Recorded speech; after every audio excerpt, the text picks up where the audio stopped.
Testing of Hyundai HGN25 air circuit breaker.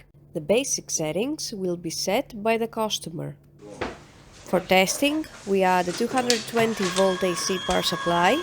At first, we trip the breaker manually.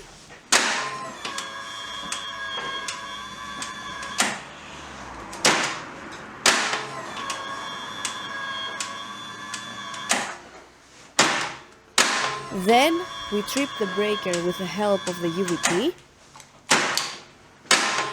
Next, we perform a short time delay test, and the breaker trips almost instantly.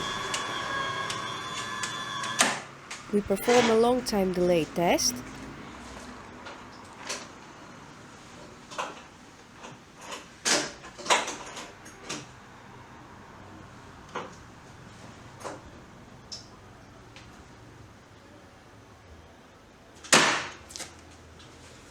It is now clear that the air circuit breaker is working successfully and is ready to be delivered to the customer.